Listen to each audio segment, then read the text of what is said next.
So what is going on, guys? And it's about freaking time. We finally have the intro for freaking Revelations, and honestly, I am so goddamn excited. Now, I'm going to show you, because today I'm going to do a full breakdown, try my best to explain exactly what's going on, explain the story that we know from this about Revelations. Now, honestly, guys, it is so freaking amazing. Just leave a like rating. Before we get into it, I'm going to show you the trailer, and then we'll come back and explain the goddamn story of Revelations. Thank you for the like rating. Enjoy. Okay, let's recap a bit, shall we? This was meant to be a new start, really. A perfect world. Free from all the evil that had corrupted each and every corner of the known and unknown universe. It was going to be a place of safety for the kids, the little yous. You little... Well, so far, so good. But things started to go wrong soon after you arrived. Now, I can understand your initial shock coming face to face with MAXIS, especially after so long. But you did the right thing. You followed the plan. You brought the summoning key here, and you destroyed that bloody machine once and for all.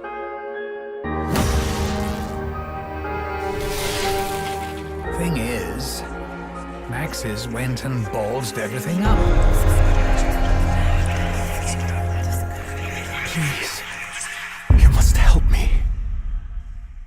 He heard voices, you see, calling to him. Only together can we prevent the destruction of your world. It wasn't really his fault. You know, he hasn't actually got his soul yet. All I got was a brain. Anyway, the key thing, as in the thing that is key, is that MAXIS fiddled around with the summoning thingamajig and accidentally released an even bigger bastard.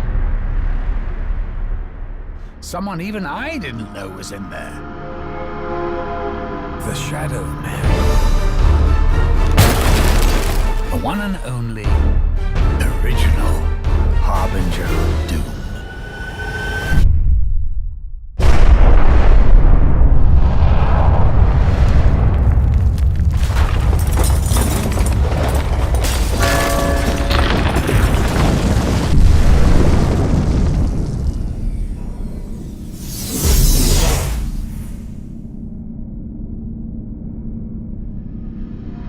So, I'm going to be absolutely truthful with you. Things have got way too far out of control. This isn't any vague woo-hoo evil. We're talking about the Apothecons, the most powerful and evil entities in all the existences that ever existed. And now they're here, in our perfect world. I'm not going to sugarcoat things. It's a fucking shit show.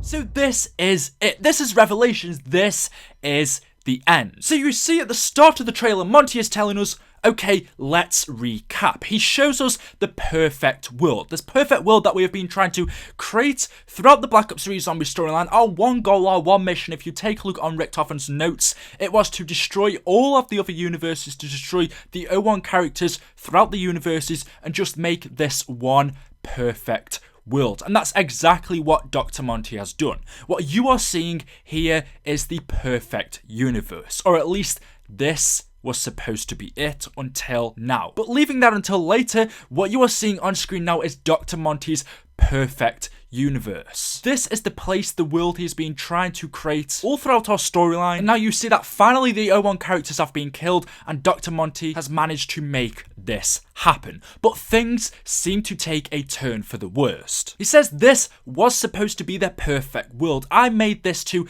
make it safe from all of the evil that's out there. The evil in other universes and other worlds that lays out there. This one universe is supposed to be free of that, where the children and everyone else can grow up and be safe. We see the house that has been spoken about all throughout our zombie storyline, the house that Dr. Monty told us in Gorod Karovi we are going to, and finally we are seeing it. We saw the house, or at least Samantha's bedroom, in the Origins ending cutscene. And finally, now all of the souls have been collected, we have been taken to the house. And then you see Dr. Monty opens the door, and inside you see the children. Not only do we have Samantha and Eddie, but we also have Takeo, Dempsey, and Nikolai in their children forms. We have all of our characters as children. This was Dr. Monty's plan, to have all of these characters, Samantha, Richtofen, Nikolai, Takeo, and Dempsey, as children in the house, so that then they could stay here and be safe forever, so that their child versions wouldn't succumb to this evil that their older characters have seen throughout their lifespan. Dr. Monty's plan was to make all of our characters children so they could grow up safe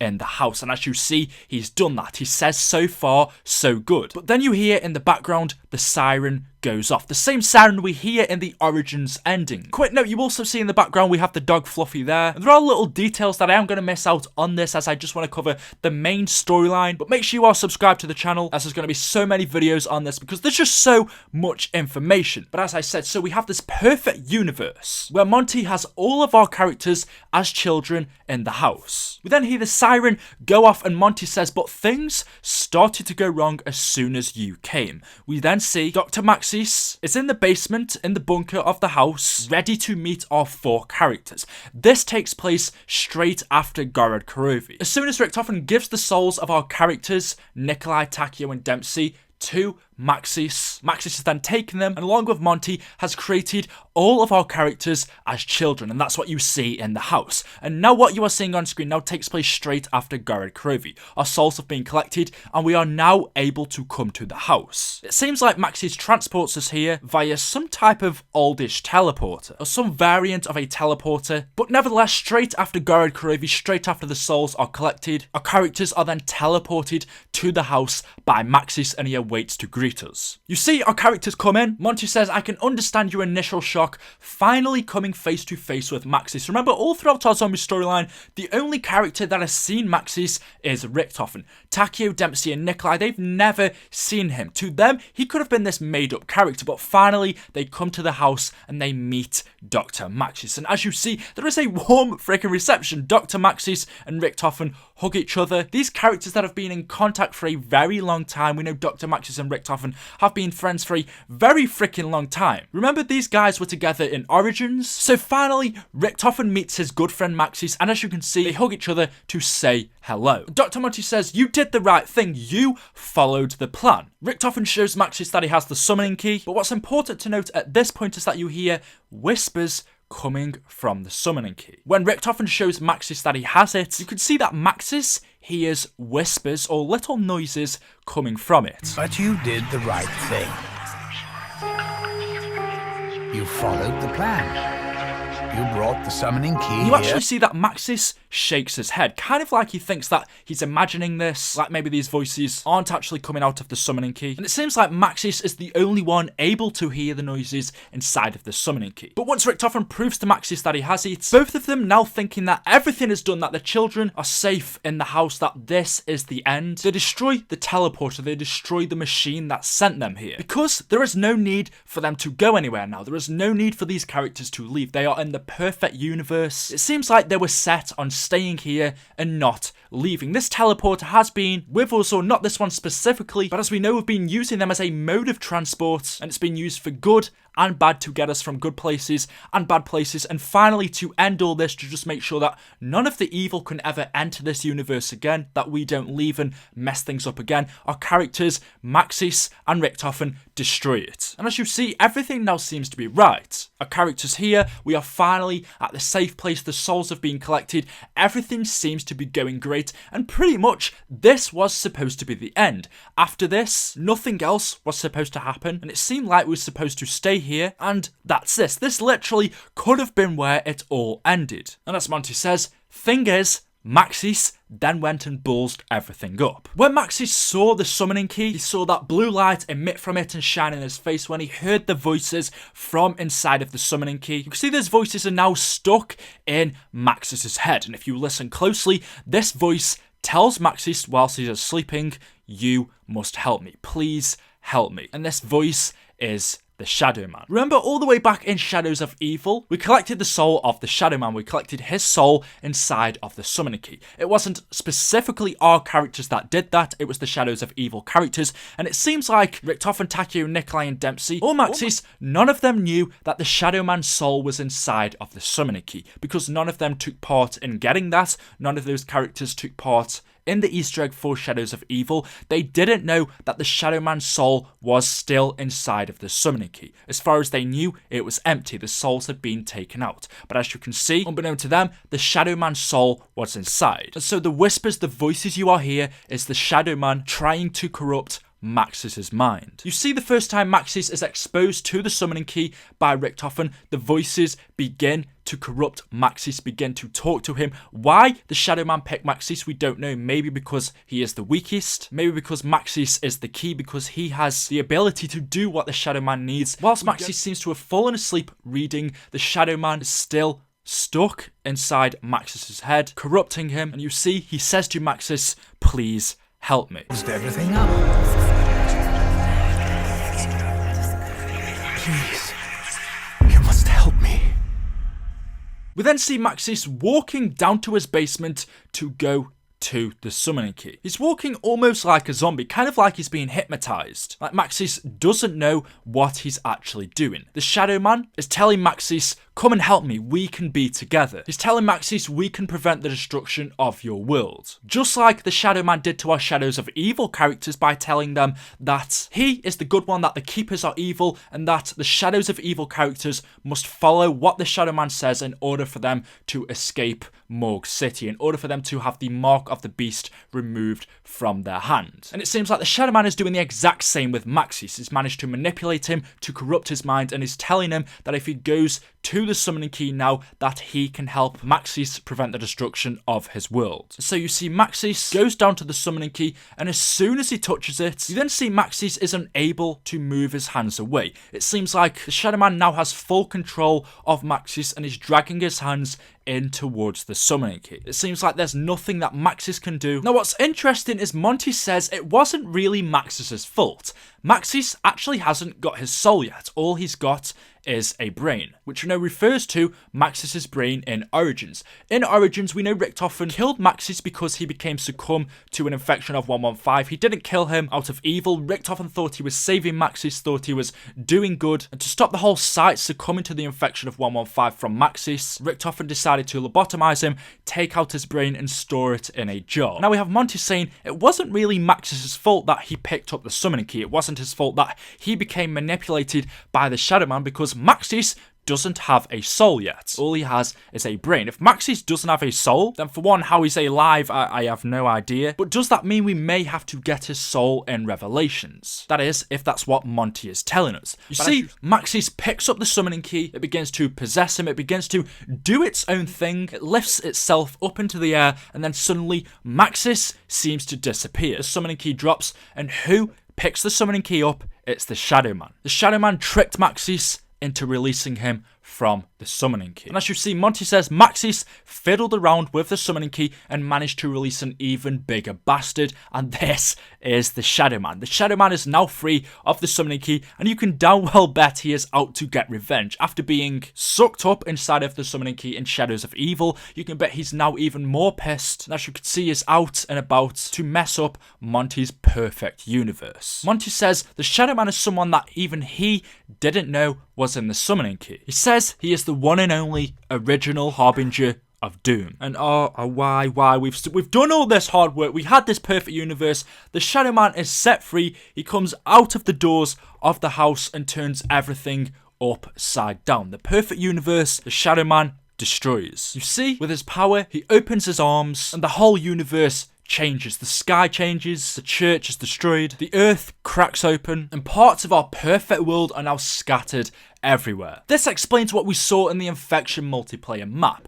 This right here, the house, our house, floating on a rock in the middle of nowhere, is the response of the Shadow Man. He caused this. Before, this was all one big world. This was Earth. This piece of rock, before this, was part of Earth, but because the Shadow Man escaped, he has caused this to happen. The infection multiplayer map, what we saw there, was hinting towards what we see in Revelations. And now we see our house is floating about on bits of earth, on bits of rock. And we see when the Shadow Man opens his arm, what appears in the sky is this big blue ball. This may be the homeland, the place where the apothecans come from. To me, it kind of looks like a giant ball of evil, this mass piece of something evil. We see the apothecans sucking things out of it. Kind of bits of rock that actually look similar to 115. I'm thinking that maybe this is the dark ether. The apothecans take bits from this massive giant blue ball and then spit it into different universes. They are spitting these little bits of rock that they take from this into black holes that will go to different universes that, in my mind, I would think would corrupt different places. What the Shadow Man seems to have done is opened up a portal to allow the apothecans into this perfect universe, and they are taking this mass evil ball of energy, or whatever this is exactly, I'm not sure, but they are taking parts from this evil ball of energy and then spitting it through black holes to what I presume different worlds to corrupt them and turn them evil. Now it seems like the apothecans have entered these other places. We see on screen we have Nakdur and Toten, which is shattered. It is destroyed. It is wrecked. This is the result of the apothecans. The apothecans have come here. They have entered. You see them outside, and this is the result. We've seen on our previous trailer, we have Kinedo, Toten, Origins, all places that the apothecans seem to have spat this giant blue ball, parts from it, into these different worlds, these different universes, and they have now entered there and started to destroy things and turn them into their home. And as Monty says, we are now not messing with any evil, you know, we're not just messing with the zombies now, these are the apothecans. He says he's not going to sugarcoat things, it's a fucking shit show, and that is the end of the intro cutscene. It's absolutely crazy. It's 3 minutes long, but there's so much in there. I'm going to give you a quick overview, but there will be smaller videos coming out probably throughout the day, and oh my god, when I've got time, but it's so freaking awesome. If you guys have enjoyed the video, I'm going to do a overview of the storyline in just a second, but leave a like rating if you're excited. Let me know your thoughts of this in the comment section below, because it's freaking crazy. There's so much. By the way, if you want to know, it comes out on the 6th of September for PS4, and obviously a month later for everything else. But here we go. So let me give you a quick overview. So this basically takes place straight after Gorod Korovi. Remember, for the ending Easter egg of Gorod Korovi, it said to be continued. After the souls of Nikolai, Takeo and Dempsey, Richthofen's was never taken, and I believe that is because he was already a child in the house, so Maxis never needed Richthofen's soul. You may ask, why did Richthofen kill himself then? I believe this was probably to convince the other characters to go along with the plan. If Richthofen says, you know, you need to kill yourself, you need to kill yourself, and you need to kill yourself, but I'm not going to, then more than likely, I would think Takeo, Nikolai and Dempsey wouldn't go along with Richthofen's plan. But if Richthofen killed his O1 version and maybe pretended to collect his soul or did collect his soul, we don't know. But by Richthofen killing his O1 version, then you can guarantee that the others are also gonna go along with the plan. So that's the reason as to why I believe Richthofen killed himself, but it really wasn't necessary. But as I was saying, this takes place straight after Gorod Korovi. The souls of our three characters have been taken up to Maxis. He collected them and he's used these souls and turned them into children in the house. And now he has Samantha, Edward, Nikolai, Takeo and Dempsey, all 5 of them as children in the house. And Monty now has his perfect universe. He has these perfect little innocent children, sort of, that he's gonna try and bring up in this perfect world so they won't succumb to any of this evil. And everything seems to be going fine. Now that the souls have been collected, as Monty tells us in Gorod Korovi, we are now allowed to come to the house. Dr. Maxis goes down to his basement, ready to greet our characters. Our characters time travel, they teleport to the house, they'll say hello to each other. Maxis and Richthofen hug out because they haven't seen each other in a very long time. Remember, this is also the first time that Nikolai, Takeo and Dempsey have seen Maxis as well, so it's going to be quite a shock, but as you see, that is it. That was supposed to be the end. The souls have been collected, they have the perfect universe, the children are safe. This, if Maxis wasn't about to mess up, could have been the end. And so thinking this was it, they destroyed the the teleporter. Richtofen proves to MAXIS, he showed MAXIS that he had the summoning key, but MAXIS starts to hear these faint whispers from the summoning key. He doesn't quite believe it, so he shakes his head and kind of just like lays it off, pretended that that never happened. That very night, it seemed like our characters all went to sleep in this perfect universe and the perfect house. This was it. This was how our characters were supposed to live from now on. But that very same night, MAXIS could still hear the whispers from the summoning key inside of his head. And we know this person talking to him is the Shadow Man. No one knew that the Shadow Man was trapped inside of the summoning key. And not knowing this, the Shadow Man, now he has managed to reach this perfect universe, seems to have picked the weakest character. This is Dr. MAXIS. Why is he the weakest? Because he has no soul. This means it's easy for the Shadow Man to corrupt Dr. MAXIS. And so that very night, that's what he begins to do. Corrupt his mind, and eventually, when it gets through to MAXIS, he says, please, you must help me. He pretends to be MAXIS's friend, just like he did to our Shadows of Evil characters, who says, if you help me, if you save me, together we can save your world. The Shadow Man tells MAXIS to come down to the basement to pick up the summoning key, and as soon as MAXIS touches the summoning key, the Shadow Man then has control. MAXIS isn't able to move his hands away, his hands are stuck on the summoning key, and then MAXIS suddenly disappears. We don't know what happens to him, all we see is MAXIS disappears, and instead holding the summoning key now is the Shadow Man. He has now entered Monty's perfect universe and is about to cause havoc. He goes outside, he opens his arms, he destroys the perfect universe, he opens a gateway, a portal to allow the Apothicans into this universe, and this big, massive ball of what looks to be evil energy appears, where we have the Apothicans taking bits of this and throwing it into our other different universes to corrupt them. And as Monty says, this is now a fucking shit show. Everything is messed up, and this is a massive job for our characters to now try and fix this. And honestly, it's so freaking crazy. I cannot wait, but I'm so out of breath. This has been 40 minutes of me recording, so hopefully you have enjoyed the video. Hopefully it's helped you to understand. Like I said, there's so much more in here, especially smaller details that I am going to break down, but I just wanted to try and cover the story of what basically is going down in Revelations in the story we have so far. This looks to be the end. Thank you for watching, guys. I hope you have enjoyed the video. Leave a like rating. I'm going to have more content on this channel, so stay tuned. Make sure you are subscribed, and of course I will see you in the next video. Thank you for watching, and goodbye.